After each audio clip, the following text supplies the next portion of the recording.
Hello दोस्तों, आप सभी का बहुत बहुत स्वागत है हमारे चैनल पर। दोस्तों, हम रोज शरीर को संवारते हैं, मन को समझाते हैं, लेकिन कभी ये नहीं पूछते कि जो इन सब को देख रहा है वो कौन है। अष्टावक्र गीता हमें यही सिखाती है कि हम शरीर नहीं हैं, हम मन नहीं हैं, हम वो शुद्ध आत्मा हैं जो सदा साक्षी है। आज के इस वीडियो में हम इसी गहरे आत्मिक सत्य को सरल शब्दों में समझने वाले हैं। अगर आप सच में आत्मा को जानना चाहते हैं तो इस वीडियो को अंत तक जरूर सुनिए। आचार्य अष्टावक्र गीता में कहते हैं कि मनुष्य शरीर मात्र नहीं है, वो चैतन्य आत्मा है। आत्मा या आत्म तत्व ही इस शरीर का पोषक है। जैसे ही ये आत्म तत्व इस शरीर से बाहर निकलता है, शरीर सड़ने लगता है। आत्मा ही उसकी वास्तविक पोशाक है। बुद्धि, कर्म, भोग, अहंकार, लोभ, मोह आदि शरीर व मन के धर्म हैं, आत्मा के नहीं। आत्मज्ञान के अभाव में ऐसी भ्रांति हुआ करती है कि मैं एक शरीर हूं, आत्मा नहीं। यही तो अज्ञान है। पृथ्वी, जल, अग्नि, वायु, आकाश, इन 5 तत्वों से मिलकर शरीर बनता है, जो भौतिक, अनित्य, नष्ट होने वाला है। मृत्युपरांत नष्ट हो जाता है, पर हम शरीर को नष्ट हो जाने के बाद भी अगली यात्रा पर निकल जाते हैं। जैसे पुराने वस्त्रों को छोड़कर नया वस्त्र धारण कर लेते हैं।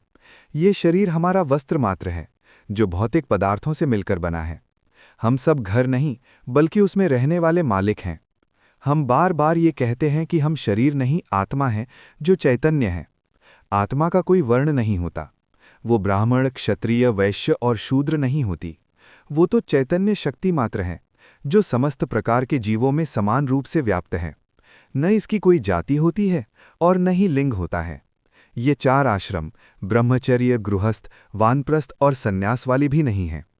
आत्मा न करता है, न भोगता है, न ही भोग्य विषय है। इन तीनों से परे असंग, निराकार और साक्षी मात्र है। तमाम लोग कहते हैं कि ये घोर कलयुग है, ये पंचम काल है, इसमें तो मुक्ति हो ही नहीं सकती। आचार्य अष्टावक्र बड़ी कहते हैं कि ये सब बकवास है। अगर तुम अपने को चैतन्य में स्थिर कर लेते हो तो अभी मुक्त हो सकते हो। जैसे दीपक जलते ही अंधेरा गायब हो जाता है, उसी तरह आत्मज्ञान के प्रकाश से अज्ञान रूपी अंधकार गायब हो सकता है। अज्ञान मिटते ही जीव की सभी भ्रांतियां मिट जाती हैं। आत्मा चैतन्य है, मुक्त है, सर्वत्र व्यापक है। वो किसी बंधन में बंधी नहीं है। शरीर सीमित है। आत्मा किसी एक शरीर या मन में बंधी नहीं है। सारी भिन्नता शरीरगत है। आत्मा का कोई रूप नहीं है, वो निराकार है। उसी निराकार का रूप सृष्टि है। आकार बनते हैं, बिगड़ते हैं, किंतु मूल तत्व वही रहता है। सोने से विभिन्न आभूषण बनते हैं, बिगड़ते हैं, किंतु मूल तत्व सोना वही रहता है। इस तरह से हम कह सकते हैं, आत्मा ही सत्य है, आत्मा ही पुरातन है, आत्मा ही शाश्वत और सनातन है। अष्टावक्र गीता के अनुसार आत्मा और शरीर में मूलभूत अंतर है। शरीर नाशवान, दृश्य और जड़ यानी प्रकृति है, जबकि आत्मा शाश्वत, साक्षी, चैतन्य और मुक्त है। आत्मा शरीर में नहीं रहती, नहीं आत्मा का शरीर से कोई संबंध है। ये ज्ञान ही आत्मा की मुक्ति और परम सत्य है कि मैं शरीर नहीं, शुद्ध चेतना हूं। अष्टावक्र गीता के अनुसार आत्मा शरीर का अंतर। आत्मा का स्वरूप।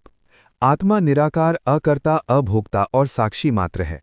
ये शाश्वत, नित्य और अज्ञान से रहित है, जो अज्ञान के मिटते ही अनुभव होती है। शरीर का स्वरूप। शरीर जड़, दृश्य और परिवर्तनशील है, प्रकृति का हिस्सा है। आत्मा और शरीर में कोई संबंध नहीं है। न आत्मा शरीर में रहती है, न ही आत्मा के शरीर के भीतर होती है। शरीर और आत्मा का मिश्रण ही भ्रम है, जो दुखों का मूल कारण है। मुक्ति। जब मनुष्य ये जान लेता है कि वो शरीर से परे निराकार चेतना है, तो वो मुक्त हो जाता है। दृष्टिकोण। अष्टावक्र गीता के अनुसार आत्मा का इस पूरे देह व्यापार से कोई लेना देना नहीं है। अष्टावक्र गीता के अनुसार न देहम नासी देहस्य नाहम तेनासी में बोधोस्यवा चया ये कस्त्वम जीवन मुक्तस्तु सह। अर्थात न तो तुम शरीर हो, न शरीर तुम्हारा है, न ही तुम करता हो और न ही भोगता। तुम स्वयं ज्ञान अर्थात चेतना हो, ये निश्चित जानो कि तुम शरीर नहीं अपितु साक्षी हो। संक्षेप में अष्टावक्र गीता के अनुसार शरीर एक सीमित पात्र की तरह है जो बदलता रहता है, लेकिन आत्मा वो शाश्वत चैतन्य है जो इस सबसे अछूती है। मनुष्य की सबसे बड़ी भूल यही है कि वो अपने आप को शरीर मान लेता है। यही भूल जन्म, मृत्यु, भय, दुख और बंधन का कारण बनती है। आत्मज्ञान का आरंभ इसी भूल के टूटने से होता है।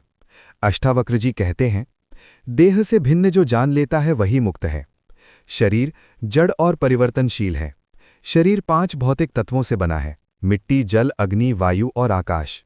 ये शरीर जन्म में बनता है, समय के साथ बढ़ता है, रोगी होता है, क्षीण होता है और अंत में नष्ट हो जाता है।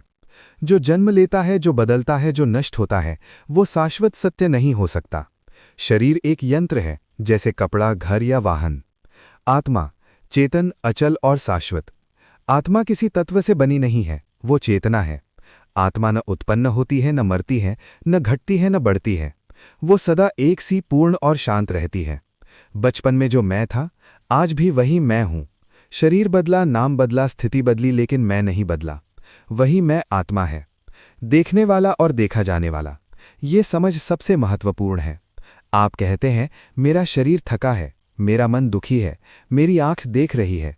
तो प्रश्न उठता है, मेरा कहने वाला कौन है? जो शरीर को देख रहा है, जो मन के विचारों को देख रहा है, जो भावनाओं को अनुभव कर रहा है, वो शरीर नहीं हो सकता। वो दृष्टा आत्मा है। सुख दुख किसे होता है?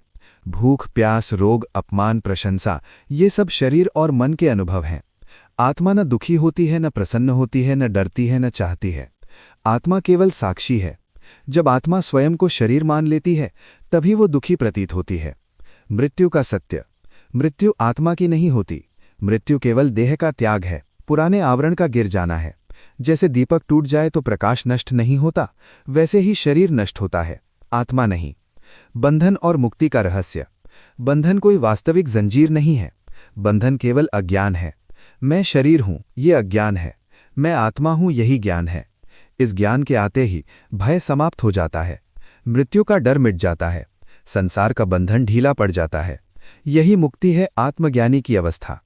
आत्मज्ञानी शरीर का उपयोग करता है, लेकिन स्वयं को शरीर नहीं मानता। संसार में रहता है, लेकिन उससे बंधता नहीं है। वो जानता है, मैं आया नहीं, मैं जाऊंगा नहीं, मैं सदा हूं। शरीर अस्थायी साधन है, आत्मा शाश्वत सत्य है। जो शरीर को मैं मानता है, वो बंधन में है। जो आत्मा को मैं जान लेता है, वही आत्मज्ञानी है।